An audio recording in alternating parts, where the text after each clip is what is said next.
Hello, faithful, and welcome to the 49ers Plus podcast. I'm Al Moriello, and this is your source for the most objective 49ers discussion. Only smart takes, never any clickbait. And today, as part 2 of lead up to the draft, we're going to be discussing if the 49ers should go offense early and often this draft. We're going to be discussing who they could be targeting in the first and second round. Most specifically, not having a third round pick or fifth or sixth or seventh. We'll also discuss their fourth round selections as well, and potential offensive players that the Niners could target in the mid rounds as well. So let's jump right into it. And I'll pose the question out there for everybody. Will the Niners target offensive players with their first two picks? And another way to ask it is, should the 49ers target offensive players with their first two picks? A lot of people in chatter, online or even in the media saying, well, the Niners went defense last draft with their first 5 picks. So maybe they don't need to heavy up on defense again. And maybe this is more of an offensive draft. And that is certainly one way to look at it. And in the first 2 rounds, the positions that jump out in no particular order are offensive line, whether it's tackle or guard, and wide receiver. So let's start with O-line and tackle. Now, all of this is dependent on how the draft falls to them. I don't envision the Niners trading up from 27. I don't see them giving up picks this year. They only have 6. And again, no third round pick and no late round picks. Maybe they move a pick if they want to go this route from 2027. But I think there are options that could fall to them at 27. As far as offensive tackle goes, and Utah offensive tackle Caleb Lemieux has become the consensus, for whatever that's worth, selection online for San Francisco. Now, do they need an heir apparent to Trent Williams? Of course they do, right? He's 38 years old. Currently, he signed only through 2026 this season, although he still does have a $20+ million cap hit for 2027. So they can think about that heir to the left tackle spot. But you don't have to pick someone and groom them a year or two ahead of time. Let's say Trent Williams plays out his contract, retires after the season. They could just draft a tackle in the 2027 draft or look to free agency and bring in somebody young. You don't need to groom somebody. If people want to rush quarterbacks in, first round quarterbacks, Fernando Mendoza, we'll see how much he sits behind Kirk Cousins. Wherever Ty Simpson falls, Arizona, the Jets, wherever it may be, we'll see how long he sits on the bench to learn. The days of Steve McNair sitting for multiple years, Aaron Rodgers sitting for multiple years, are gone. Quarterbacks are less pro-ready than they are now than they were 10, 15 years ago because of the style of offense that most, or if not all, college teams play, but also the patience of ownership, of the fan base. Generally, if you're drafting a quarterback, you're a bad team, you're drafting high, and you want to sell some sort of hope to your franchise. Can't we all see Kirk Cousins starting for 4 or 5 games, the Raiders being absolute trash, and Fernando Mendoza, the presumed number 1 pick, starting week 5 or week 6? Now, yeah, he didn't start week 1, but how much is an extra month really going to help someone's development versus a half a year, 3/4 of a year, or a year plus? So going back to offensive line, I think there's maybe a little bit different of a mentality of how much does an offensive tackle need to sit?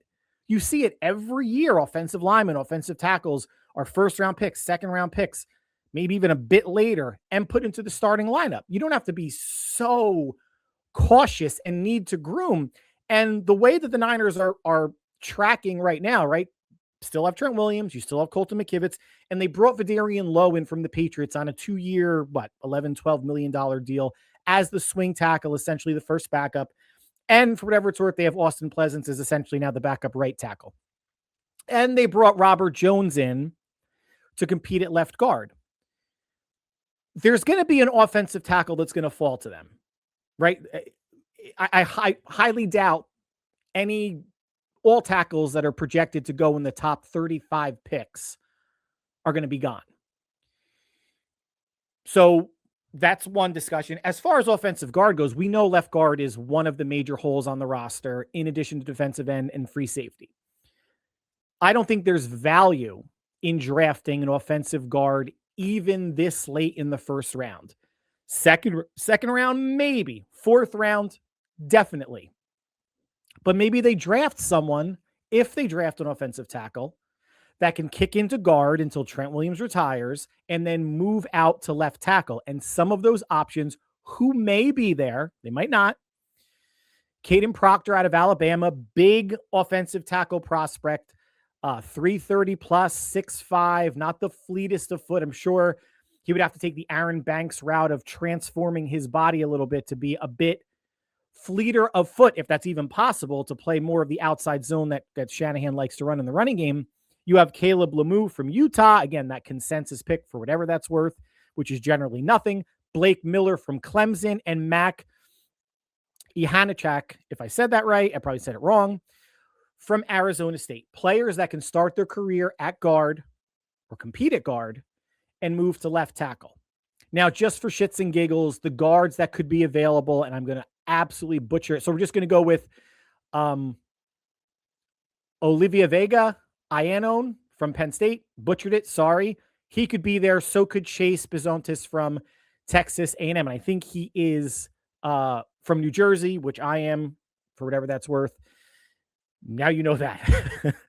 Now, again, they're not going to draft the guard. I went back to, if you go back to last week's podcast, if you listened, I broke down, at least on defense, the most expensive positions that could factor in who they draft. Defensive ends make a whole lot of money. If you hit on a defensive end in the first round, you're saving a whole lot of money for at least the first 4 years. Cornerback as well. Defensive tackle somewhere, there. Safety and linebacker kind of pulling up the rear. On offense, offensive guard would be one of the least highly paid positions if you look at the top 10 highest paid guards in the league. Offensive tackle, more highly paid. Quarterback, we know. Wide receiver, more highly paid. Tight end, maybe coming in actually a little under some wildly overpaid guards. I just don't think the value's there. Again, that player that can start as a guard and kick over to offensive tackle, cool, but do you want to draft an offensive lineman in the first round and it's somebody that say this player doesn't win the left guard spot, say Robert Jones does, or Connor Colby, or somebody else that's in the running after the draft or early summer. Now your first round pick is sitting. An offensive tackle drafted could, and I'm not throwing out any sort of hot take or conspiracy or anything, could signal that maybe Trent Williams' contract extension negotiations aren't going that well, right? He's only signed through this year, and the Niners, John Lynch has come out and said that his age is a factor in terms of what they're willing to pay him and what they're willing to eat on the cap in future years. This year, the Niners do have $30 million free on the cap, and that's with Trent Williams accounting for, I think, like $40+ million cap hit, which was increased by $10 million when they decided to not pick up his $10 million bonus a month ago. If things go south with Trent Williams and they decide to trade him, I highly doubt that. They would save $12 million on the cap, add it to your 30, and now they have $42 million to work with. I know Lynch is going to want to bring at least $15 to $20 million into the season for in-season roster moves. Bottom line, is offensive line an option? Absolutely. If I'm John Lynch and I know that Trent Williams is definitely going to be on the team next year, and Williams can sit out. He is under contract for another year, but he may want to sit out and want his extension and push Federian Lowe into action, or again, if they draft someone maybe even later on that can start out at maybe tackle and then play guard when Trent Williams decides to come back into the fold. A lot of variables on the table. Offensive line is certainly an option. I'm just not sure how realistic of an option when you want your first round pick, in my estimation, to make an immediate impact. And if you do draft a player that's going to kick out to tackle in a couple years and solidify left guard, awesome.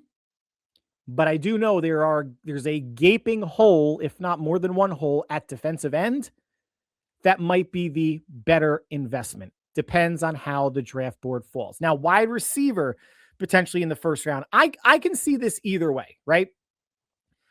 I can see people saying, well, they signed Christian Kirk and Mike Evans in the offseason, so their top three are set with those two and Ricky Pearsall. Why draft a receiver, again, with the mentality of, if you draft a receiver in the first, is he going to beat out any one of those three receivers? Probably not. Now, the Niners get injured quite a bit, so there is the possibility that a rookie receiver could see some playing time if any one or more than one of those receivers misses time. But as of the draft, that receiver is wide receiver 4 at best to start. And Kyle Shanahan doesn't have a whole lot of plays in the playbook to get 4 receivers on the field at the same time. The flip side of it is Christian Kirk is only on a 1-year deal. Demarcus Robinson is on the last year of his deal, if he even makes the team.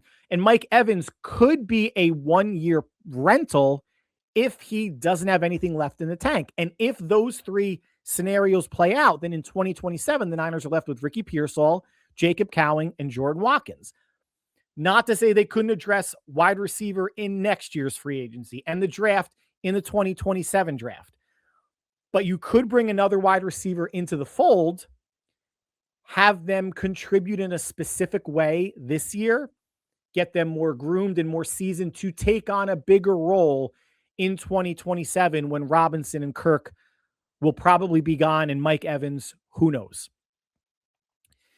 So now your options in the first round, I'm leaving this concisely down to 3. So Omar Cooper of Indiana has been compared to a Deebo Samuel type, runs a similar 40, similar body build, yards after the catch, might have slightly better hands than Deebo.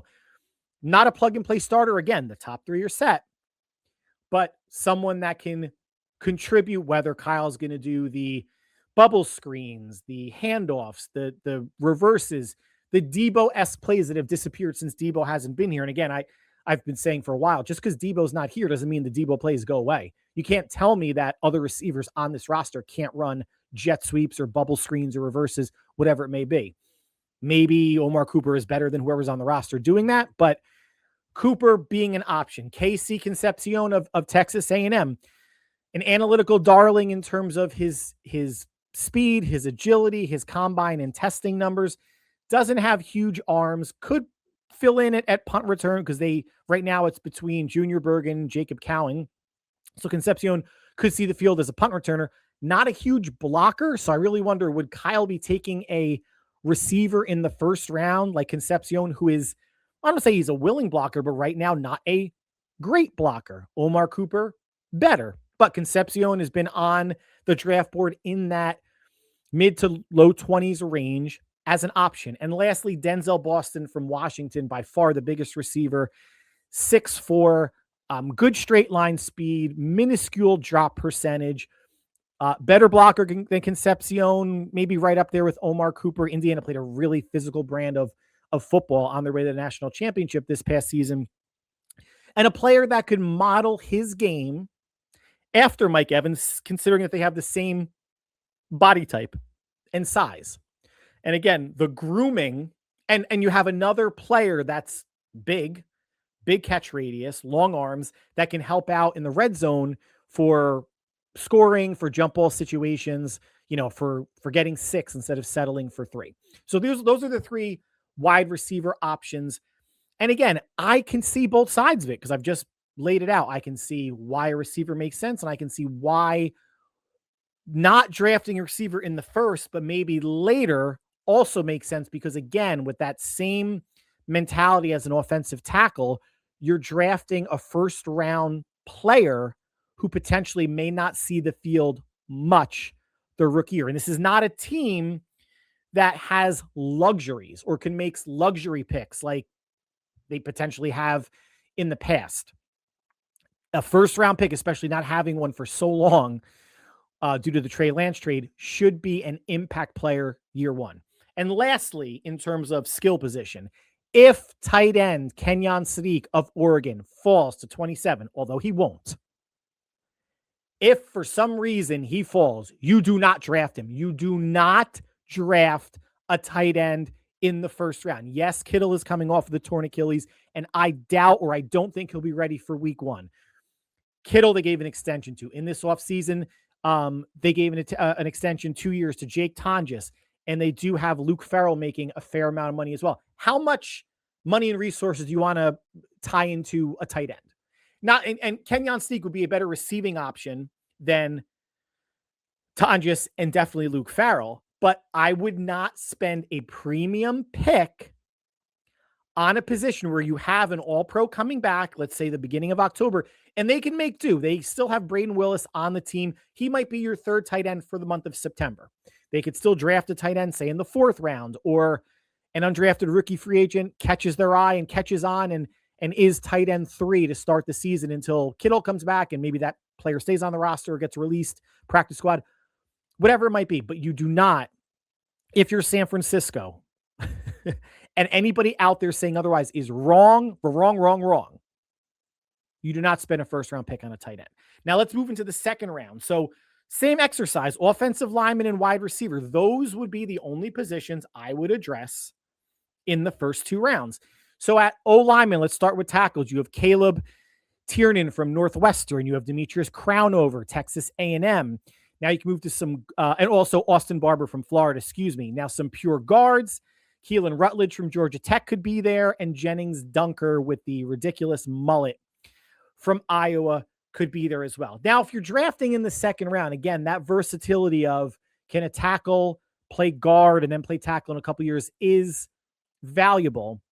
Or you could look at and say, hey, I want a plug-and-play starter at left guard week one, and that could be Keelan Rutledge. I think would win the starting spot. Jennings Dunker would compete for it. Anybody else I mentioned at tackle could compete for the left guard spot and be one of the 4 tackles on the roster. Would probably knock Austin Pleasance off the roster, and then Pleasance would be on the practice squad, which isn't a bad thing either.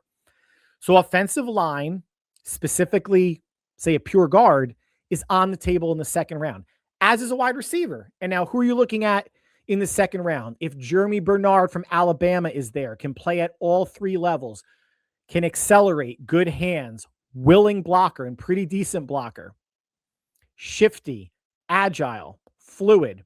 Chris Bell from Louisville coming off of the torn ACL. I hesitated putting him on here. He's certainly not a first-round pick. I would go nuts if they drafted him in the first, but second round, 6'4", big receiver, knowing that he might have a little bit more time to recover since the top 3 receivers on the roster are set. Antonio Williams out of Clemson, a poor man's KC Concepcion, can do some punt returning. Again, shifty, can beat man, has some good speed. Again, not big, 5'11", doesn't have the wingspan of a pterodactyl, but could be the heir apparent to Christian Kirk. Chris Brazzell, huge from Tennessee, another 6'4" receiver. I'm not sure, though, with, Kyle kind of has a type outside of Mike Evans, and it's not really bigger than 6'2". Doesn't mean he can't change his philosophy, but, and Chris Brazzell has been gaining some steam due to workouts, etc. Had nice production at Tennessee, could be some value in the second round. And a sleeper from a small school, Skylar Bell from UConn, 6'1", about 195, can run every route in the route tree, has good hands, good separation. Not saying he's a day one starter. He's not. None of these players are. I mean, Jeremy Bernard could be if a team that drafts him is in need of a number 2 receiver. You can plug him in right away. But Skylar Bell coming from UConn would, again, be put into the lineup for a specific usage, injury, but then still have the time to acclimate to Kyle's offense because it's notoriously difficult to pick up for everybody involved. And he could, again, be maybe a wide receiver 2 or 3 next year when Kirk and Demarcus Robinson are potentially gone. Again, I would not draft a tight end. I would not pick a tight end in the second round or a running back.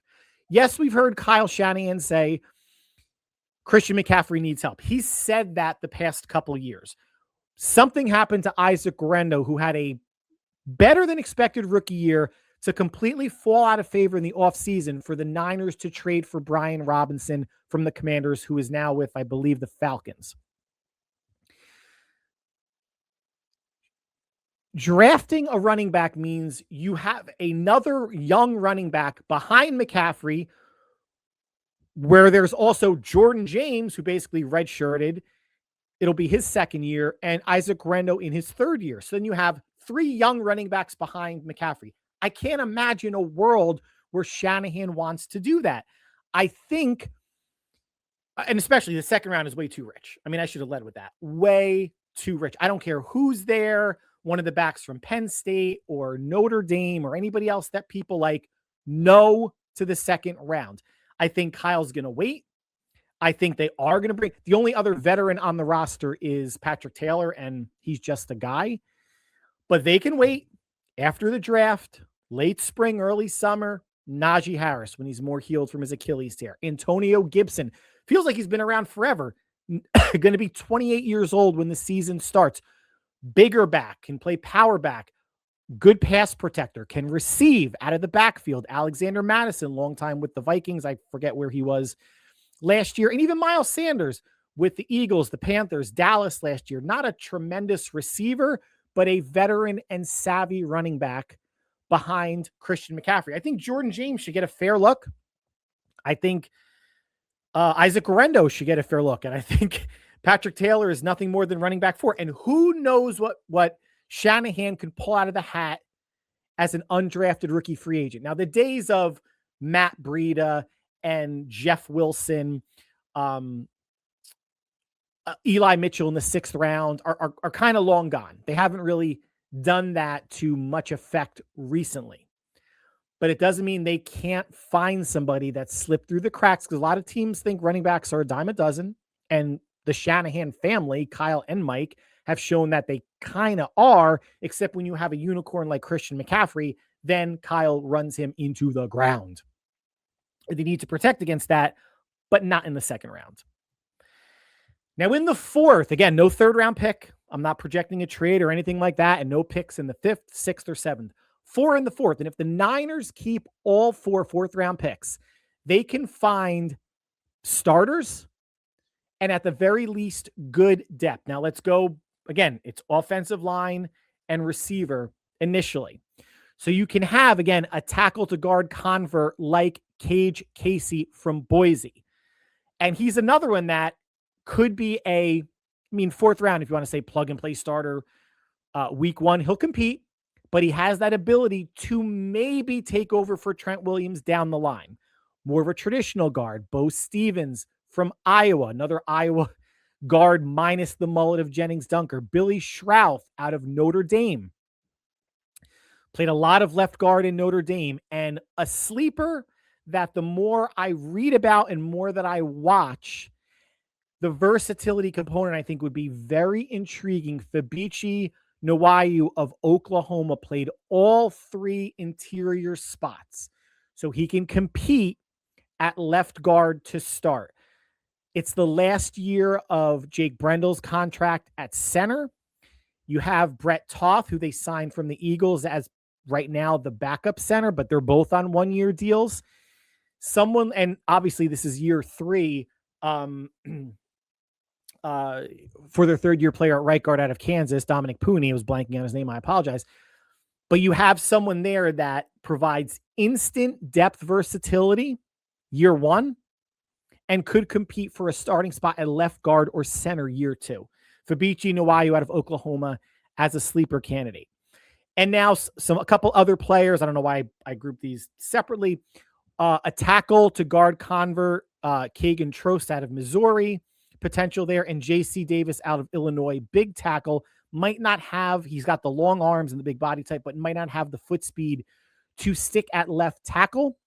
But again, if he maybe reinvents his body, reshapes his body like Aaron Banks did 5 years ago, however long that was. He could start off at guard and maybe kick over to tackle or just find a home at guard.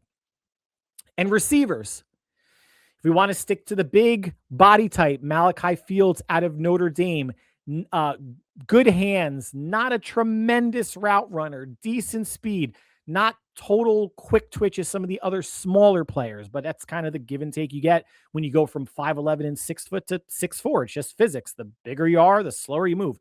Kendrick Law out of Kentucky, another player, almost 6 feet tall, can run routes at all 3 levels.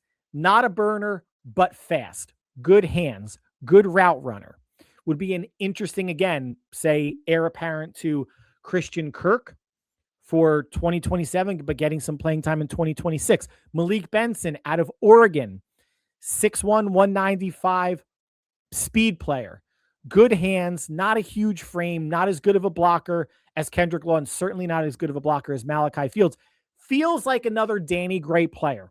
That it's great that you have speed, but at Oregon, not running the full route tree, needs to polish that and needs to be more physical if he's going to get any playing time in Kyle Shanahan's system, but a player that has time if he's not needed much this year. And lastly, Josh Cameron from Baylor, 6'1", about 205, well-built receiver, does everything relatively well, could be a nice, I don't want to say utility player, but again, someone to groom into a wide receiver 3 maybe next year, maybe even wide receiver 2. Again, if Mike Evans isn't on the roster, if they get a little bit lucky. So there are, again, options at the very least on the O-line and wide receiver, good depth options. And I'm, between Billy Schrauth and Fabici Nwayu and Kendrick Law, I have some players that I kind of lean towards if they're there. Now, tight end in the 4th round is in play. And who could be available? The best dual player at tight end is Dallin Bentley out of Utah. If you want someone that can move pretty well, that can catch the ball, that can block, he could be someone that becomes tight end 3 while George Kittle is recovering, and could be, battle for tight end 3 or even tight end 2 when Kittle returns, depending on how quickly he acclimates to the system.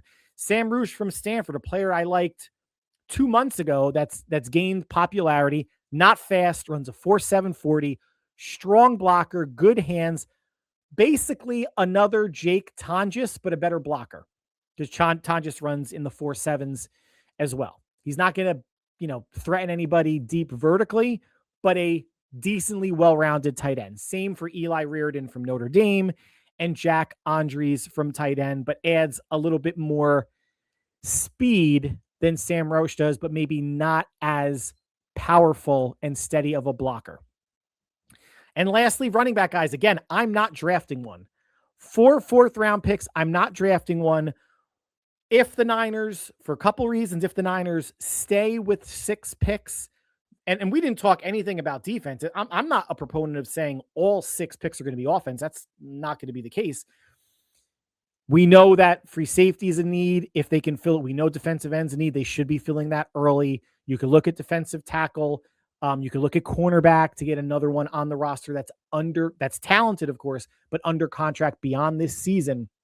Those 6 picks, if that's the magic number, are too valuable to waste. And yes, I will use the word waste on a running back. I don't care who's there. I don't care what the value is. I don't care what Mel Kiper or anyone's spouting about, running back, blah, blah, blah, from whatever university is there. Would have been a great compliment to Christian McCaffrey. I'd rather see a veteran. I'd rather have a veteran on a 1-year deal, compete with Jordan James to see what you have. And then there could always be a running back drafted next year or free agency, or they get lucky with an undrafted rookie free agent. I will not spend. And people shouldn't look at the 4th round as, I'm going to take a flyer. Well, let's just take a flyer. No, the 4th round's the middle rounds. 1st and 2nd are early rounds. 6th and 7th are late rounds. 3, 4, 5 are middle rounds. I'm not treating a 4th round pick as a lottery pick, especially when you have 4th and all 4 are toward the end of the round for whatever it's worth. The talent, the majority of the talent in this draft is in the middle rounds. And if they can make all 4 picks and say get 1 starter, but 4 quality depth pieces with those 4 picks, that's a win. That's a big time win. And the Niners have needs in no particular order. It's defensive end, it's left guard, it's safety. To a lesser extent, it's cornerback, it's tight end, wide receiver, right? And again, I think the 4th round range feels right for those lesser extent types of positions. But again, who knows what the Niners draft board looks like? I'm sure it's vastly different than mine or any of the quote unquote experts out there or anybody that's mocking with a fair amount of certainty, mocking a tight end, a left tackle to the Niners in the first. While it makes sense in some ways, it doesn't make sense in a lot of other ways as well. I'm recording this on Saturday afternoon. We are officially 5 days away from the start of the draft, and there will be another podcast either late Monday or early Tuesday, which will be my final for me in terms of doing any sort of mock drafts. I've been doing a lot on my own time, but my first and final sharing with you guys on how I think the Niners can quote unquote fix as many problem areas as possible with the 6 picks that they currently have. So that's going to conclude the podcast for today. Like always, I want to thank you for taking time out of your busy schedule to make us part of your listening or viewing routine, whatever you guys are doing this weekend. And until we speak again, either Monday night or Tuesday morning, stay happy, healthy, and safe. The draft is almost here, people. All of this conjecture and discussion and guessing will be either validated or we'll be scratching our heads, happy, sad, and different. We won't know until at least 2 or 3 years after the draft anyway, how everything's kind of looking. But draft days, Thursday, Friday, Saturday, are almost here, and we will have an official mock draft in the coming days. Guys, stay happy, healthy, and safe. We will talk soon, faithful. Take care.